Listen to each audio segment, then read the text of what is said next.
Ladies and gentlemen, it's great to be with you back in the city where I was born and raised. I'm going to talk a lot about Chicago today. So let me have a quick confession. When I was 24 years old, I committed the ultimate act of treason. I moved to New York. Now, I partly did this because everybody in Chicago said, "Oh, hello, Dan." And it's a little hard on your self-image when everybody calls you your father's name. But I also stayed at my father's request to run the New York office. And a wife and 3 kids later, I live in New York, but Chicago still feels like home. But more important than that, Chicago's Edelman's home. It's where we started. It's our co-headquarters. And the Chicago culture of creativity and client service is ingrained permanently in the soul of the firm. And so today, as we celebrate our 60th year, there's no place more fitting to recognize this milestone. So, when I look back at Dan's career, it strikes me that only in Chicago could this story have unfolded.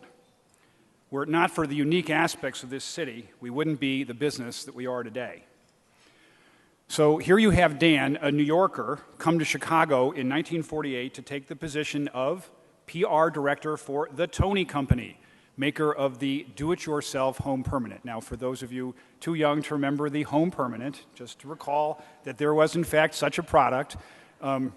This was the choice between going to the salon and having your hair done or doing those little curlers and sleeping with your hairnet, waking up the next morning and saying, "I look gorgeous." Okay.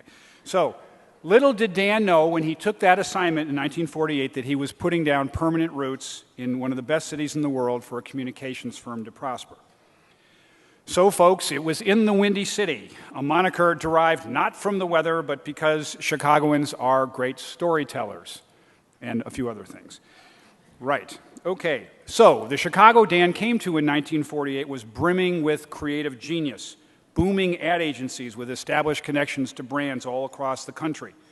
In fact, in the 20s to the 40s, it was the stomping grounds for Albert Lasker, creator of the Lord and Thomas ad agency, father of modern advertising. His ads made Palmolive and Pepsi household names, and in fact, for the California fruit growers, he persuaded Americans all across the country to put fresh fruit in ice boxes under the brand name Sunkist, which he invented. Chicago was also home to Leo Burnett, who would build one of the global tigers in advertising, because he helped to usher in the creative revolution. Pillsbury Doughboy, Jolly Green Giant, and yes, Tony the Tiger. Time magazine would go on to name him one of the 100 most influential people in America in the last millennium. So, if you're not from Chicago, it would be natural to think that a town full of ad agencies would be the last place for a PR business to start. Dan saw it differently. What he saw as a shrewd business person was that ad agencies didn't have to be competitors. That in fact, it was another catalyst and a way for PR to grow. Because PR could expand the reach and credibility of an ad campaign. And that's indeed what Dan did on several occasions, for example, with Leo Burnett partnering on a client like 9 Lives Pet Food. You may remember Morris the 9 Lives cat. Well, did you know that we even had Morris the cat put on the ballot for president in 1988? And, true or not, Morris had more name recognition than the Democratic candidate, Mike Dukakis. I actually think Morris might have beaten George Herbert Walker Bush, but that's another story. Okay, in fact, it was connections to advertising that actually helped launch Dan's career. Because, in fact, when he joined the Tony Company, Tony had a strong ad campaign. Which twin has the Tony? You couldn't tell which one was the salon one and which one was the store-bought one. So, what did Dan do? He thought, we need a revolutionary form of marketing here, folks. A new form of public regulations to make that campaign come to life. So, Dan created the first ever product media tour in 1948 to capture the attention of newspaper editors and consumers around the United States, 70-city tour featuring 6 identical sets of twins. Now, I'm deviating from the script to tell you a story. It is true that at the first stop of said 70 cities, in Tulsa, Oklahoma, there was a stop that was a real stop. At the first stop, he put them on the TV, and they came off, and they were arrested by the police. There was a little-known law in the state of Oklahoma that prohibited the practicing of cosmetology without a license. So the fact that one girl did the other girl's hair on the show was reason enough to put them behind bars. So my father got a call, this is a true story, he got a call in the office at the Merchandise Mart from the Justice of the Peace saying, your girls are in jail, sir. What are you going to do about it? And my father said, I'm going to call the Associated Press. And so Dan called the AP. There was a huge wire photo of these two poor girls behind bars. And then Dan arranged for them to fly directly to New York to go on the Today Show. And the media tour has illicit roots, is my sort of true confession here. So, anyway, from that very sorry start, mayors and governors then started to line up to get their pictures taken with said jailed twins. And he even managed to get the vying vice presidential candidates to each kiss the twins on opposite cheeks before a debate. Anyway, my father was a good publicist, right? So never before, though, had public relations been so closely aligned with the marketing of a brand. PR had been about corporate reputation. But in Chicago, a city bursting with creativity, dazzling marketers, and a bevy of consumer products to be sold, Dan found the exact right place for an idea such as this to prosper. And it was this concept, earned media for consumer brands, that enabled Dan to start his own firm 60 years ago today in Chicago at the Merchandise Mart with, catch this, 3 employees and the Tony Company down the hall as the first client. Daniel J. Edelman was open for business. Okay, so Chicago was churning with entrepreneurial energy in the 50s, the epicenter of the food industry, as Jose Luis knows today, and Tom certainly today, and Andy. It's still the epicenter of the food industry and an ideal location for entrepreneurs with better ideas. And these were the businesses that Dan had as his first clients, early clients. The baker, Charlie Lubin, again, deviating from script. Charlie was a baker, and he ultimately became the baker of the most, God knows, cakes in the world. But at my wedding, I was about to cut the cake, and he goes, for Christ's sake, Richie, you don't even know how to cut a cake. Anyway, so of course I don't know how to cut a cake like Charlie Lubin. So he comes up and cuts the cake for me. So you have to understand what it was like to grow up in this family. I mean, okay, so then we had Irv Swartzberg, who was the first to squeeze and bottle lemon juice for convenient use in the kitchen. We had Harlan Sanders of KFC, and we also had Orville Redenbacher of popcorn fame. True story. Orville Redenbacher came to our house and showed us how to cook popcorn. I've actually never forgotten. But even to the absurd point of us having dispatched dancing colonels to China in the 90s to help KFC get launched in that market. Dancing colonels, all right. Now, while the food industry was certainly the core of Edelman, Dan also worked for other Chicago-based entrepreneurs. Bill Graham, Baxter, inventor of portable kidney dialysis. Ted Bensinger at Brunswick, who made bowling America's favorite pastime. But Chicago also, very importantly, is a city of innovation.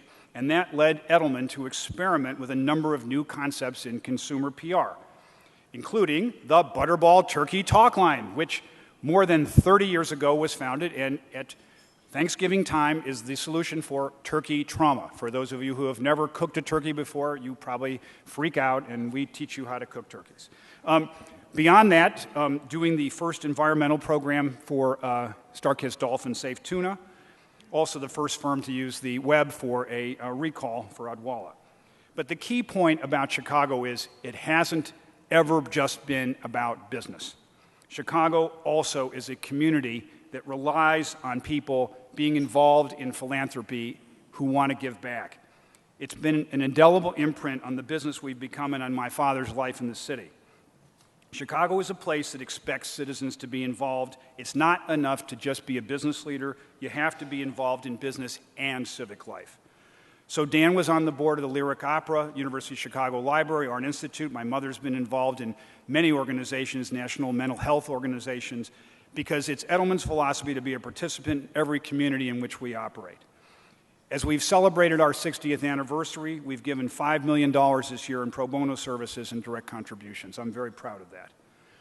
So these influences of Chicago, coupled with my father's core principles, quality, hard work, integrity, humility, that's what's made Edelman the firm we are today. And these principles are reinforced by certain operating tenets that he's drummed into my head. Hire the best talent. Make sure that they stay, giving them entrepreneurial opportunities. Invest in intellectual capital.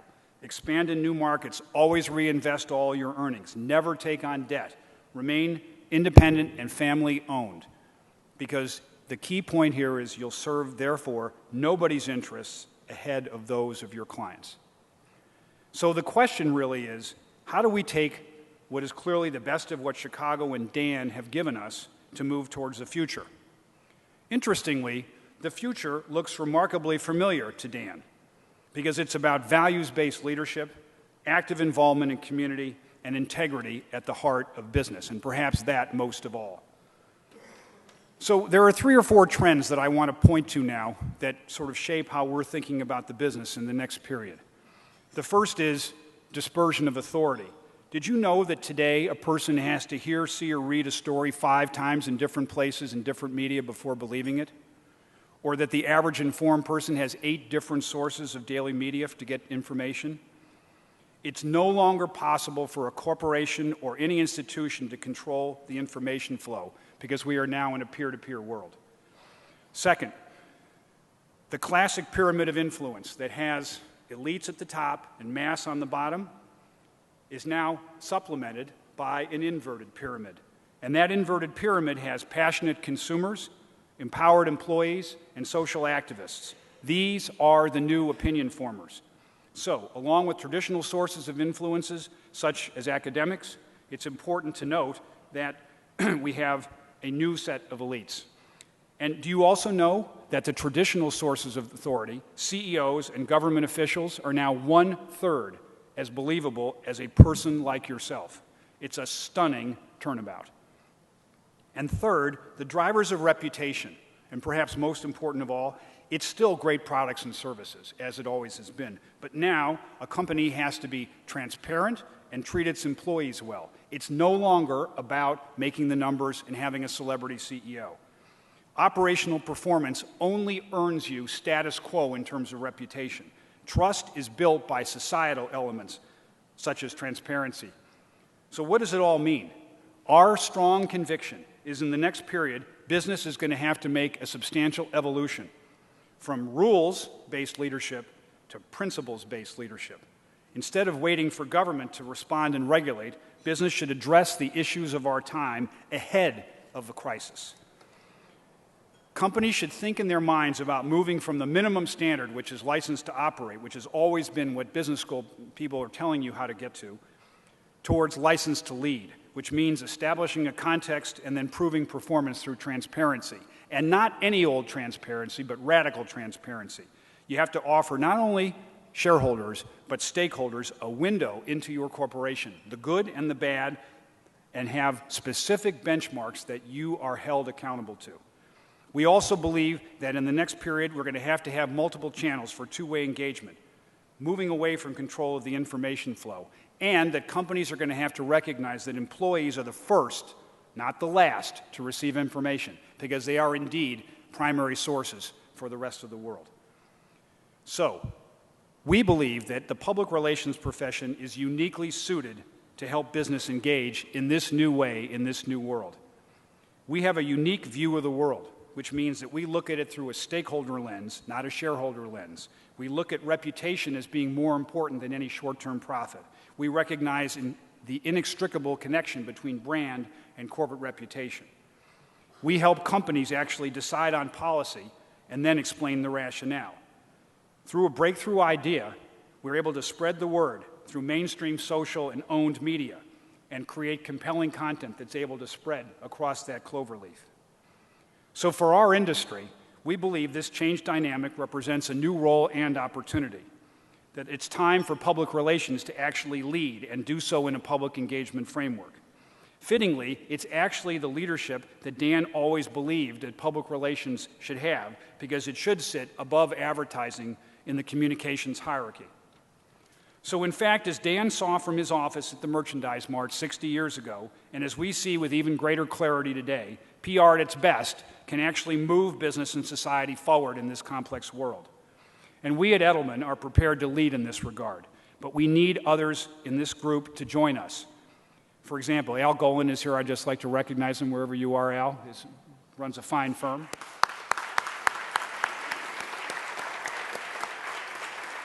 But together, as a PR industry and with all of our clients, let's say it's time to take on this new charge. And by the way, for PR firms, let's not just compete with other PR firms, but let's also compete with ad agencies and digital firms, because we want to have the ideas that are true catalysts for change. So before I close, I want to say a few thank yous. First, to all of our clients.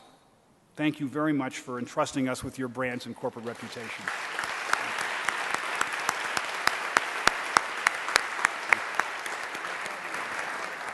I'd like to thank my mother, Ruth, who I'm going to ask to stand now.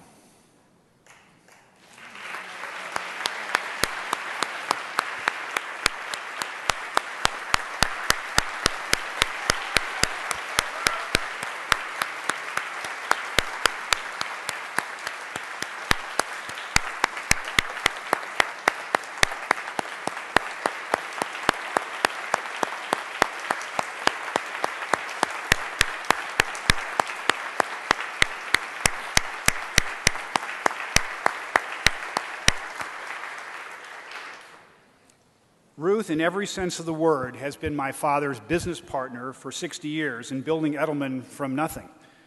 And no one believed more or gave more than you have. Thank you.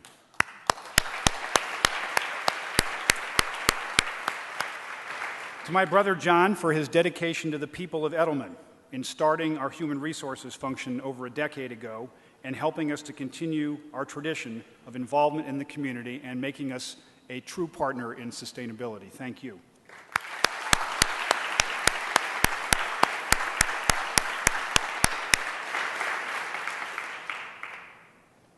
Yours is coming, Renee. It's coming. And the best is the last. To my sister, Renee, who's always championed the technology sector at Edelman, which is now our second line of business globally, and it wouldn't have been except for you. Thank you.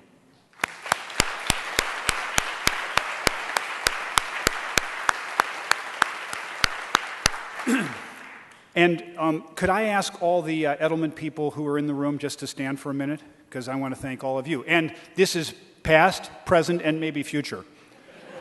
Al, you're allowed to stand if you really want to. But I want to thank all of you guys.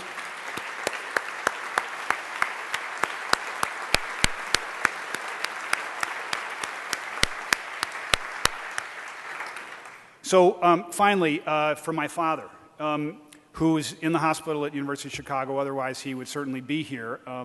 He's, I would say, stable. He's, you know, a tough guy.